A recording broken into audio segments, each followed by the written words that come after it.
communities in the country. Welcome to TV47, to Morning Cafe, Rachel. Thank you very much. Thank you for having me. All right. I just want us to start from this particular point. What inspired the creation of the INUKA scholarship program? Thank you. Maybe even before I go to INUKA, is where the KPC Foundation began. Okay. KPC, as you know, is the Kenya Pipeline Company. Yes. And it has been there for over 50 years. And over the 50 years, the company has done a lot of investments in communities. So at about 2017 is when the company decided to structure the giving process by establishing the KPC Foundation. So that is how the KPC Foundation began, and it's really a history of a lot of engagement with communities, a lot of giving, and then now having an institutional structure to ensure that our giving is sustained, systematic, and broader.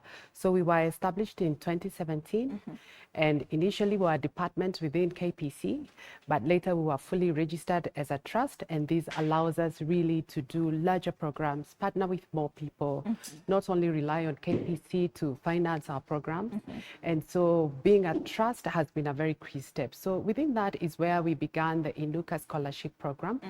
And maybe I can say for now we invest in several thematic areas so that as I come to INUKA, you can see how it ties into what we are doing.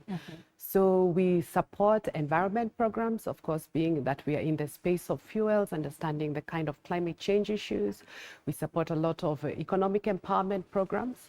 These ones target really to address unemployment for young people. We know a lot of unemployment of our youth is really, many youth are struggling. We also have the education programs, and within education, the flagship program is then INUKA. We also support health. We also do water and sanitation programs, but really the larger bulk and the flagship of our foundation has been the INUKA scholarship program.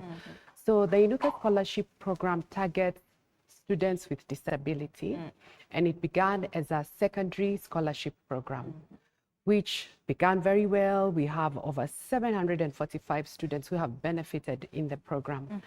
And as the program went along and developed and grew, we realized we could not only end at secondary, it became a tertiary program. And why did this happen? When you look at students with disabilities, a lot of learners face challenges across the country, not only students with disabilities. We know there are a lot of challenges in our learning environments, rural schools, people of lower economic households, they really have a lot of access issues. But when you look at people with students with disability, their issues are compounded because there is a lot of discrimination, there is a lot of stigma, there is lack of access of assistive devices. Students with disability also tend to have the higher dropout rates. They also have lower transition, meaning moving from grade to grade until you complete your education system. And also they just face a lot of issues in the education sector. And unfortunately, a big number of them come from households where there is a lot of poverty. And you will find even some parents do not take them to school. So they really face a lot of hardship accessing education. And so our investment was really informed that they are the most marginalized in the education sector. And we realized that secondary is good, but tertiary is even better. And so we scaled our program from now secondary to tertiary just last year. And our top 25 scholars automatically transition into any course they want in any vocational, whether it is a polytechnic, whether it's a vocational training center, or in university. Absolutely. And you know, you've answered the question of why specifically on students living with disabilities, and you've talked about them being marginalized. But 2017 to 2025, 8 years later, what has changed? Of course, aside from now, you talk about something that was launched last year. What has changed 8 years now into 2025? 8 years, what has changed is our understanding of our students and their needs. So as we began, we began with knowing they just need to go to school, you just need to pay school fees. What has changed is we realized it's not only about paying the school fees alone. A lot of students, because remember they're in public schools, some of them are integrated schools, they are learning with normal learners or people who are completely able. And they are expected to keep up with their peers, whether let's say you have cerebral palsy or whatever disability you have, you're supposed to be at par with somebody maybe who's able to move around, write faster, engage the teacher. And so we realized, one, assistive devices are then very critical for these scholars so that it makes their life easier. They are able to catch up, to write faster, to be more comfortable in their learning environment. Another area that has changed within this time, and that is why we launched even our mentorship program, is we realized, just as all of us went through teenage, with a lot of, you're not sure about yourself, there's a lot of peer pressure, there's a lot of not being sure about your own identity as a person. Will you be a teacher? Will you be this? Looking at your family background, where you have come from, what that means to you, are you ashamed about it? We realized that students with disability, again, because of disability and stigma and the way people relate with them, they really suffer from more emotional issues. And so the need for a mentorship program, which allows us to deal with the peer pressure, to help them deal with stigma and discrimination, and to really come to terms with who they are as a person, what they want, and that really the sky is the limit for them. So the scholarship and the mentorship program has really been a game changer, being able to really work with the students so that they also are able to see role models of people like them who overcame everything and now they are at the higher echelons of society, and for them to know that that is possible in spite of their current condition. Yes. That's amazing. And when you talk about just inclusion and integration, there's a very big difference between the two. So how does this program coming to reshape how these institutions of higher learning or just schools taken these students living with disabilities, not just as including them, but now integrating, just also, you saw when we talk about assistive devices, just ensuring or adhering to the fact that these are people with special needs, they should be treated 1 to 3, but not really just excluded from normal life. I think in terms, there's been a lot of progress in terms of government policy, where inclusion is just a right, it should be there, but we understand there are resources required. So in as much as many schools might want to include students with disability, you will find you're told if you have people with physical disability, you need to have ramps. Some of these schools are already struggling with classrooms, so they need to also add ramps to ensure if you come with a wheelchair, you can access any part of that learning institution. So we are part of the discussion, and it was good that we had even that the CS of education, he committed that he will be sending out a team to just do an assessment of whether all the public learning institutions are accessible to students.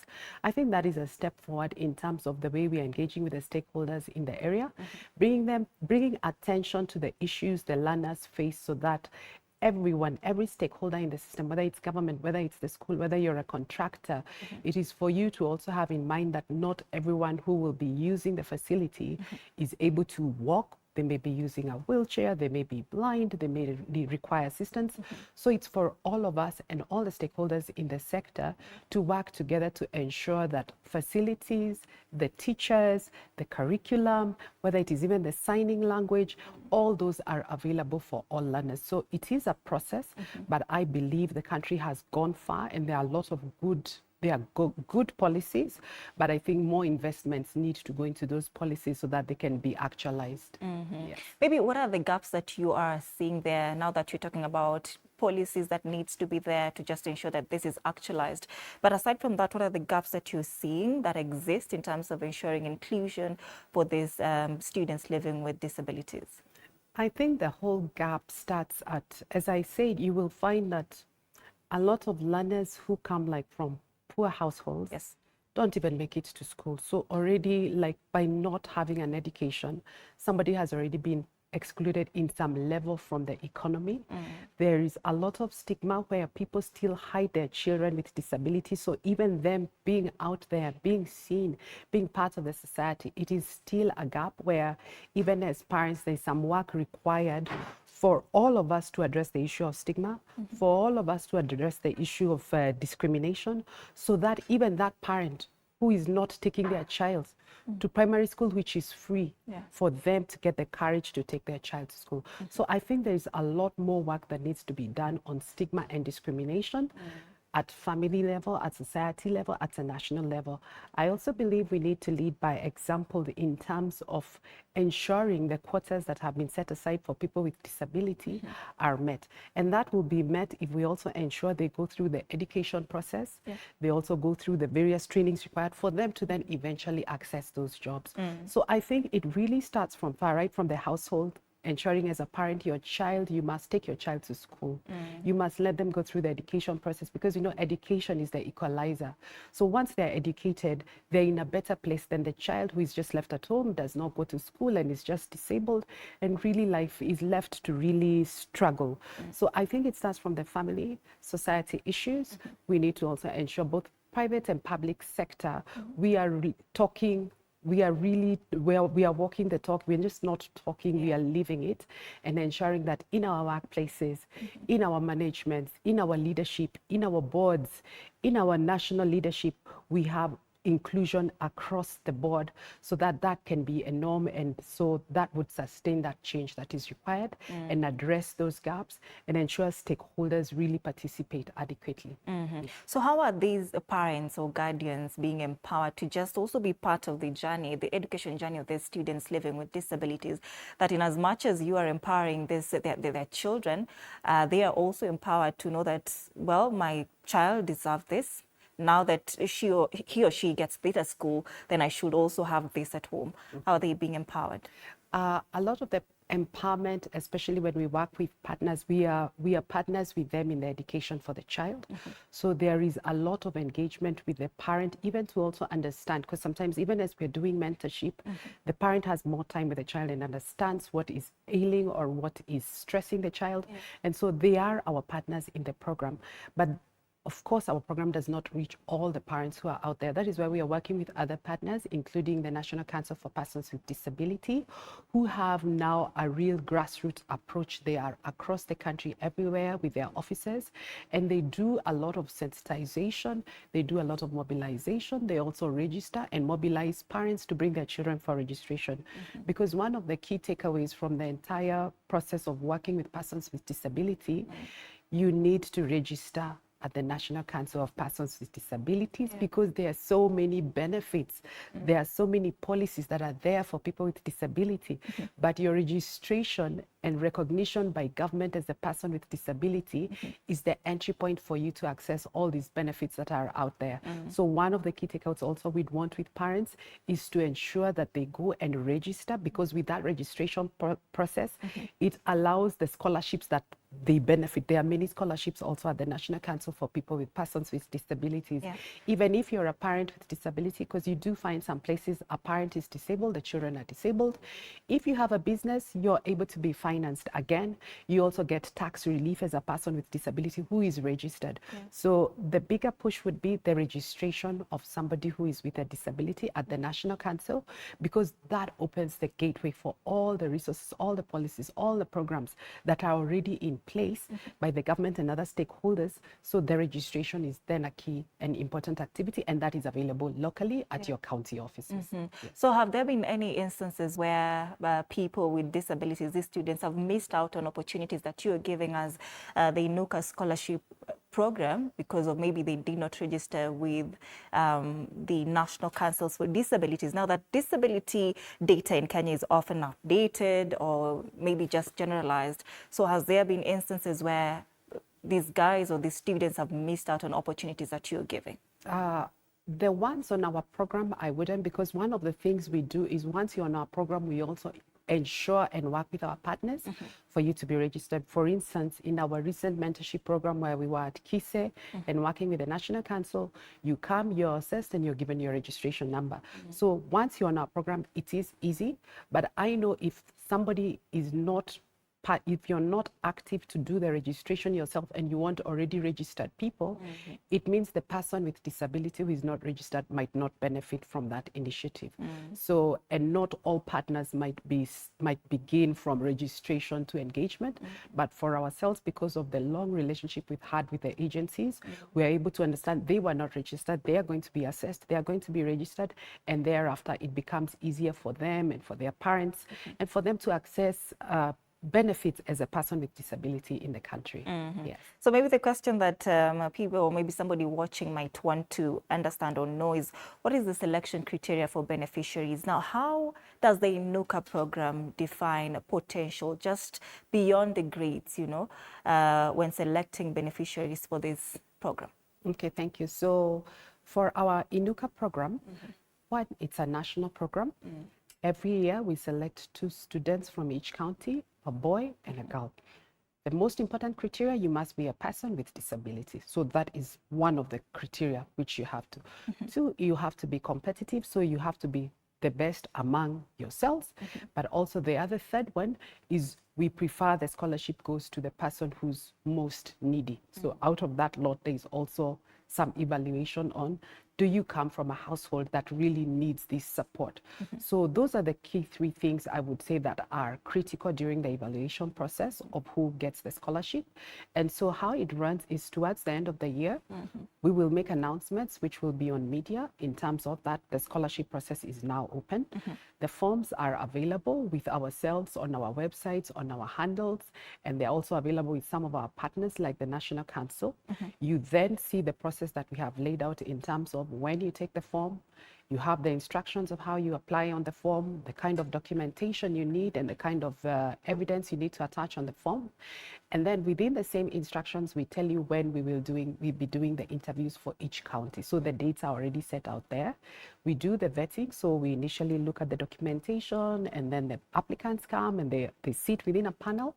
And then thereafter, we are able to kind of have a long list of those who have made it. And then there's a second step, which is the verification, where now we do the home visits to just verify now who really needs this scholarship, because sometimes it's not everyone who is disabled who comes from a household that requires support. So we now go to do the verification to ensure, one, that the child is needy. And so when now the most needy, that becomes the final list, and they are notified. And thereafter, what we finance, we support their entire school fees. We provide school uniforms. We provide any other related cost that is related to the school. And now there is the mentorship program. And upon completion, you can now come to the tertiary, where you can really go to the career of your dreams. And again, on tertiary, we support everything from meals, accommodation, tuition fees, everything you require in your university, polytechnic, or vocational training center life. This is quite interesting and a lot, and quite benefiting to these students living with disabilities. But while at it now, how is the program funded? Now that you say you are part of the Kenya Pipeline Company as a trustee. Yes. So how is this program funded? The program is funded by Kenya Pipeline Company. And our board was gracious, the board of KPC was gracious enough to approve a funding of 1.5% of its profit before tax, or at a minimum 150 million shillings every year, to finance some of the foundation's activities, including the INUKA scholarship program. So far, all our funding has been from KPC, and it has come from its profits. And to date, we have spent over 120 million shillings towards the program, but collectively we have funded many other programs, because over the years we have funded over 780 million shillings worth of programs across the country, benefiting over 56,000 beneficiaries. Yes. Interesting. Now, while the scholarship is county-based, do you consider the disparities between these counties, say urban, rural? You know, we cannot say that opportunities are the same for those living in Nairobi, Kisumu, Mombasa, Eldoret, as compared to those living in Turkana, Wajir, Garissa, you know, the marginalized communities. So do you put into consideration the disparities between these 2 areas? Yes, we do. And a lot of, there are marginalized people in both rural and urban. So you will come, like in a lot of informal settlements, there are a lot of people who are really living in abject poverty, lack of even a home, a place to say food, as well again in the rural areas you get the same. So I would say there are still pockets of very marginalized people, even in urban areas. Even in this Nairobi, there are people who have not had a meal for the last night. They didn't have a meal. Yeah. So we are able to balance and ensure we still reach the pockets of marginalized people regardless of the place. But of course, we also know in rural areas, even the access to schools, the number of schools, the availability of the learning institutions is already a challenge. So, but we do balance because we ensure that even in the urban areas, we are able to take care of those who are still marginalized but live in urban counties. Yeah. And we've had instances where disability advocates say scholarships like this may intentionally or unintentionally invite tokenism. So as INUKA program, how do you ensure that that is not actually the case? You do not get tokens to just help and service them, but you ensure that their dignity is retained and that they're getting what they need because they deserve it as a company, which is just out of goodwill. Yeah. What we are doing mainly has been around the mentorship program, because with the mentorship is where you start addressing not only the academic aspects, but you look at the heart, the mind of the person and where they want to go. Because in as much as I can give you a scholarship, you have way more days in your future. So you need to have a plan and to understand that it is a competitive process. So we still make our scholarships competitive in terms of access. We do also ingrain the mentorship and the building of the person, not only your grades, not only the scholarship. It is building you as a holistic person who understands how you fit in society, how you compete in society, and how you stand out in society. So I would say the mentorship and working closely with the schools, because we also partner a lot with all the schools where our students are, it is being able to help that student be able to just navigate the many issues that we all faced when we were younger, and also those that are special to somebody with disability, and for them to then place themselves and understand that really this is something they have gotten which many other children would have wanted. Yes.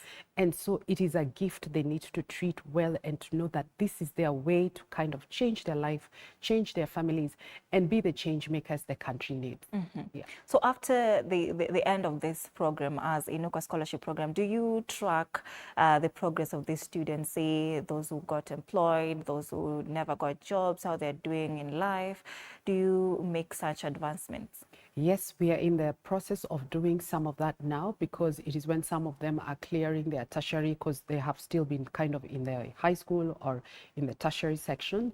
And we have those who are about to complete their degrees, who are already our secondary scholars, and now they're in the process of completing their degrees. There are those who did vocational scholarships who are already doing their own small businesses. So we do have a wide array of where the students are, and they fit into. Some are already continuing with learning, others want to go to a bit more higher learning, others have finished learning and are working somewhere, others have finished learning and they are starting their small businesses. And of course, understanding that there is unemployment, there are those also who have not gotten a place to be placed. But it is something we are working on with all the stakeholders to ensure that there is an end to end. But of course, there is the personal responsibility that in as much as a job may be available, you have to have the aptitude of what the employer requires. So it is a process, but I think most of our students are doing well, they are faring well, they have gone to tertiary, some are about to complete, and there are those who are already running their own business. Yes. And you know, when we're talking about programs that are supporting students just through their education, we have like HELP, which is helping students. And you know, a lot of students are very skeptical about enrolling for HELP, because after that HELP, of course, deducts your salary and 1, 2, 3. But you know, maybe a concern will be that does INUKA Scholarship Program also do the same after they are done with the program? Or maybe you can address those fears. For INUKA, it's a grant. So whatever we invest in is a grant. It is a grant to you. It is an investment in the student. And we believe it's a worthwhile investment in the student. So they do not repay back anything. So, but that doesn't mean that for other students who are not on INUKA or another scholarship program shouldn't access help. And that is where they are requested to register, because one of the things a lot of them might not know at the moment, if you're registered, you get a bigger allocation from the stipend from the government scholarships, and also you get a grant. So also persons with disabilities not only get finance, but they have a bigger proportion of the money coming from the government as a grant, which they will not need to repay, which is why we emphasize registration is very important, because it opens a lot of opportunities that are already out there, and you will find very few people are taking advantage of them. Yes. All right, Rachel, what is your vision for INUKA as the Kenya Pipeline Company Foundation? And of course, as you give us your final remarks as well. Our work with INUKA and my vision is where we are not only working on the scholarships, but also participating in the policy issues that will really impact way more people than probably the ones we can support through our scholarship program. So you will see, even in our work, we are supporters of people like Senator Asige, who is already pushing a lot of laws that will change this landscape on disability. So a lot of our work is to ensure that there are more inclusive policies that are accessible to everyone, everywhere, and that are more driven through the government approach rather than probably a corporate foundation or a foundation. And so more of our work will be in pushing, advocating, promoting issues of inclusion of people with disability and the policies that are required and the change that is required in the country. So that would be what we would hope for, that there would be a change where probably it makes our work no longer relevant, where everything is accessible right at the community level. Yeah. Once again, maybe you can tell them how they can register and just access the program if they want to just do their own research on what it entails. Yes, if you'd like to learn more about our program, you can go to our website and also follow us on our social media pages, because you'll find a lot of the information is already there. I know a lot of young people, they like social media. So we are on X, and it is KPC Foundation. We're also on Facebook, and they can go to our website, but they can also look at our social media and they follow us, and they will see a lot of the updates. They will see when all this is happening. They will be able to also see the roadmap and also any calendar of events that will be posted there. So we would request them to really get there and just see what it is we're doing, how they can be able to benefit, and just engage with us on the social media platforms. Yes. All right. Thank you so much, Rachel Gathoni, for making time. We do appreciate you. Rachel is the Kenya Pipeline Company Foundation Manager and Manager Trustee at the INUKA Scholarship Program, of course. Thank you so much once again. Right about now, I want us to cross over to South Sea, where the IEBC Commissioner's candidate interviews is currently ongoing. My name is Anne Odida. You're watching Morning Cafe.